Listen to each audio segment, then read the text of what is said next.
તો hello guys, welcome back to my YouTube channel. કેમ છો બધામાં? મજામાં ને? આશા કરું છું બધા મજામાં રહેશો. તો આપણે જવાનું છે વાંકાનેર તરફ આવેલી મચ્છુ નદીના કાંઠે પુતળા દાદા બેઠા ત્યાં દર્શન કરવા. તો આપણે નીકળી ગયા છીએ ઘરેથી ને આ બાજુ તમે જોઈ શકો છો બધી મોટી મોટી પહાડીઓ છે. આ કયું ગામ છે કોઈને ખબર હોય તો કોમેન્ટ કરજો.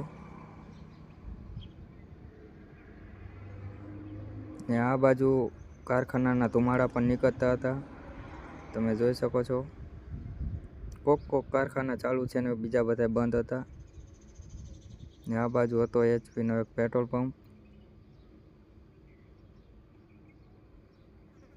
પેટ્રોલ પંપે ભીડ પણ નહોતી. અને પછી વચમાં આવી ગઈ હતી એક ફાટક. તો ફાટક આ ઉઘાડી હતી એટલે આપણા ભાગ સારા હતા એટલે આપણે નીકળી ગયા.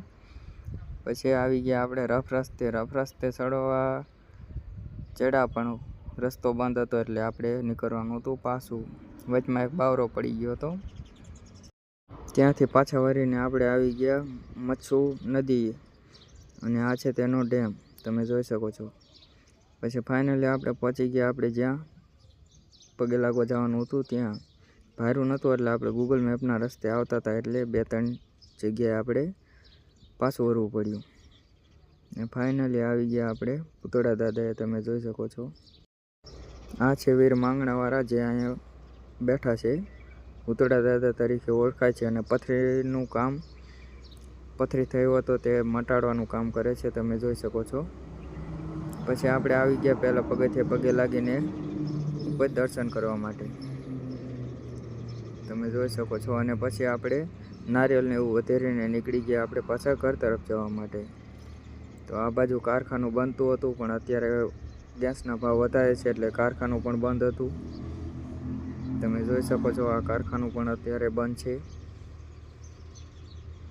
પછી આપણે આવતા રહ્યા સરા ગામમાં હીરોના શોરૂમે, જ્યાંથી આપણા દાદાના છોકરાને બાઇક લેવાનું હતું.